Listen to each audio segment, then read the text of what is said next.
এই তৃণমূলের বর্জনকারীদের জানাই সালাম। পশ্চিমবঙ্গের বুক থেকে তৃণমূল বিজেপি দুটোকেই উপড়ে ফেলে দেবে। এই মুহূর্তের সবচাইতে বড় খবর, তৃণমূল কংগ্রেস ছেড়ে সিপিআইএম দলে যোগদান করলেন প্রায় 100-রও অধিক কর্মী সমর্থক। জানিয়ে রাখবো আপনাদের, সিপিআইএম দলে যোগদান করলেন তৃণমূল কংগ্রেসের প্রায় 100-রও অধিক কর্মী সমর্থক। লালগোলা থানার আড়মারি এলাকায় এক বিশাল বড় জনসভা অনুষ্ঠিত হলো সিপিআইএম পার্টির। মূলত আজকের এই সভায় মানুষের উপচে পড়া ভিড় লক্ষ্য করা গেল। হাজার হাজার মানুষের উপস্থিতিতে গোটা আড়মারি ফিল্ড লোকে লোকারণ্য হয়ে গেল। আড়মারি গ্রাম পঞ্চায়েতের প্রধান আওয়াল হোসেন তিনি তিনার ভাষণে বলেন, কেন্দ্র সরকার এবং রাজ্য সরকার মানুষের 100 দিনের কাজের টাকা ও কাজ দিতে ব্যর্থ হচ্ছে। 100 দিনের কাজের টাকা দিতে হবে, কাজ দিতে হবে। সন্দেশখালী সহ গোটা রাজ্যে নারীদের প্রতি অত্যাচার বন্ধ করতে হবে। বিড়ি শ্রমিকদের প্রতি 1300 টাকা করে মজুরি দিতে হবে। আরও একাধিক দাবি নিয়ে আজকের এই সভা। আজকের এই সভায় তৃণমূল কংগ্রেস ছেড়ে প্রায় 100-রও অধিক কর্মী সমর্থক প্রধান আওয়াল হোসেন ও সিপিআইএম নেত্রী দীপশিতা ধরের হাত ধরে সিপিআইএম দলে যোগদান করলেন তৃণমূল কংগ্রেস কর্মীরা। আর এই যোগদানের ফলে বিশ্লেষকরা বলছে তৃণমূল কংগ্রেসকে হাড্ডাহাড্ডি টক্কর দেবে সিপিআইএম। এই যোগদানের ফলে লালগোলায় অনেকটাই শক্তি বেড়ে গেল সিপিআইএমের। তবে সিপিআইএম নেতানেত্রীরা এবং যোগদানকারীরা কি বললেন বিস্তারিত শোনাবো আপনাদের। এই ভিডিওটি যারা দেখছেন চ্যানেলটি লাইক করবেন, শেয়ার করবেন আর সাবস্ক্রাইব করবেন। আই লাভ মাই ইন্ডিয়া, মেরা ভারত মহান। আর এই যোগদানের ফলে সামনে লোকসভা নির্বাচনে বড় ধাক্কা তৃণমূল কংগ্রেসকে। লোকসভা নির্বাচনের জন্য মিটিং মিছিল শুরু করলো সব দল। এখন কে এগিয়ে যাবে সময় সেটা বলে দেবে। লালগোলার মানুষ তো পঞ্চায়েতে দেখিয়ে দিয়েছে এই ভালোবাসা, এই উচ্ছ্বাস খালি ওপরে ওপরে নয়। লালগোলার মানুষ সন্ত্রাস সুখে দিয়ে প্রতিরোধ করে নিজের ভোট নিজে দিয়েছেন এবং এই লালগোলার ভিতরে আমাদের বামপন্থীদের গণতান্ত্রিক শক্তিকে জিতিয়েছে। ফলে আপনারা যা উচ্ছ্বাস দেখছেন তা আসলে যা হয়েছে তার প্রতিফলন। লোকসভা নির্বাচন, পঞ্চায়েত নির্বাচনের যে রেকর্ড, সেই রেকর্ডকেও ভাঙবে। মুর্শিদাবাদ জেলায় বামপন্থীদের গণতান্ত্রিক শক্তির ব্যাপক ভালো রেজাল্ট। কতজন জয়েন করলো আজকে বেশ কয়েকজন মানুষ যারা আগে তৃণমূল করতেন তারা আমাদের সঙ্গে জয়েন করেছে। এবং আমি বলছি এটা শুধুমাত্র যে মানুষ সামনে আসতে পারছে, এমন বহু মানুষ রয়েছেন যারা এখনো তৃণমূলের সঙ্গে রয়েছেন ভয়ে। চাকরি বাকরি চলে যাবে, টাকা পয়সার অসুবিধা হবে, ঘর ধরে আক্রমণ করবে। তৃণমূলের সঙ্গে তারা থাকলেও তারা আমাদের সঙ্গেই রয়েছেন, আমাদেরই ভোট দেবেন। তারা চান পশ্চিমবঙ্গের বুকে বামপন্থীরা আবার ফিরে আসুন। সন্দেশখালী নিয়ে কি বলবেন? এখনো একই অবস্থা এলাকার। আমি তো দেখলাম আসলে সন্দেশখালীর যে বেতাজ বাদশাহ শাহজাহান তাকে যেভাবে গ্রেফতার করেছে, ওভাবে কাউকে গ্রেফতার করেছে বলে আমি শুনিনি। যে পুলিশ তাকে গ্রেফতার করতে গেছিল না, শাহজাহানের বডিগার্ড হয়ে গেছিল, বোঝা যাচ্ছিল না। তিনি গটগট করে হেঁটে ঢুকছেন।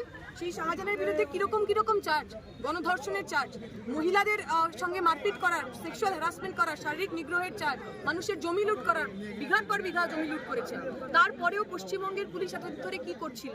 আমরা যখন বসিরহাট এসপির কাছে গেছি, আমরা যখন ব্যারিকেড ভেঙে ওনার কাছে পৌঁছেছি, উনি বলছেন আমার এই বিষয়ে কিচ্ছু বলার নেই। তাহলে একজন পুলিশ, যে পুলিশকে আমরা ট্যাক্সের টাকায় যার বেতন হয়, যে পুলিশের কাজ পশ্চিমবঙ্গের সাধারণ মানুষের দেখভাল করা, সেই মানুষ একজন অপরাধের বিরুদ্ধে তিনি কি করবেন তা বিষয়ে কিছু জানেন না, কারণ ওপরতলা থেকে এখনো তার নির্দেশ আসেনি।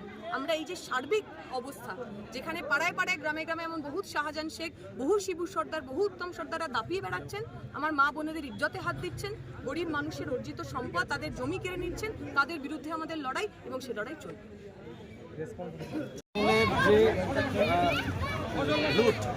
প্রতিদিন মানুষ বিরক্ত হচ্ছে, তাদের দলের মধ্যে ভাঙন প্রতিদিন ভাঙছে। এই আড়িবাড়ি অঞ্চলের 14টা বুথেই সব জায়গায় তৃণমূল ছেড়ে সিপিএমে যোগ দেওয়ার ভিড়ি বাড়ছে। এটা একটা অংশ মাত্র। শতাধিক কর্মী তৃণমূল ছেড়ে সিপিআইএমে যোগ দিয়েছেন। সিপিআইএমের আদর্শ এই অঞ্চলের সার্বিক ডেভেলপমেন্ট। এই অঞ্চল আপনারা জানেন যে সিপিআইএম পার্টি দ্বারা পরিচালিত পঞ্চায়েত, এই পঞ্চায়েতের উন্নয়নের স্বার্থে লুঠেরাদের কাছ থেকে সরে এসে লাল ঝান্ডায় আজকে পতাকা ধরেছে। আপনার নাম পরিচয়? বাবলুজ্জামান, সম্পাদক, সিপিআইএম লালগোলা দক্ষিণ এরিয়া। কেন আসলে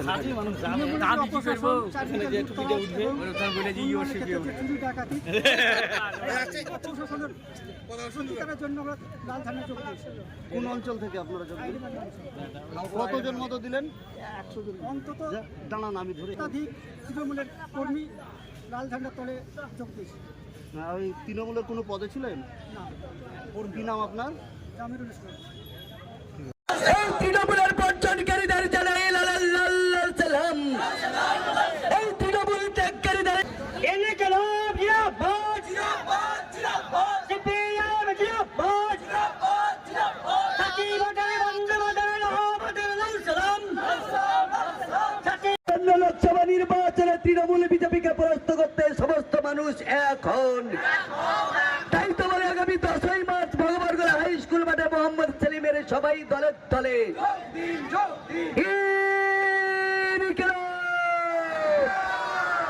ঘোষণা করবে পশ্চিমবঙ্গের বুক থেকে তৃণমূল বিজেপি দুটোকেই উপড়ে ফেলে দেবে। এই আশা রেখে ভরসা রেখে আমার বক্তব্য শেষ করবো। সিপিআইএম জেলা দিয়েছেন। আমরা ভারতের কমিউনিস্ট পার্টি মার্ক্সবাদী এই লালগোলা দক্ষিণ এরিয়া কমিটির পক্ষ থেকে তাদের সংগ্রামী অভিনন্দন জানাই, লাল সালাম জানাই। আমরা দেখছেন গোটা রাজ্য জুড়ে তৃণমূল ত্যাগ করে মানুষ এদিকে ওদিকে ছুটছে। তৃণমূল কংগ্রেস এখন ফুটো নৌকা, আর এই ফুটো নৌকা থেকে যে সমস্ত সাথীরা নিজেদের হক লড়াইয়ের জন্য আমাদের সাথে এলেন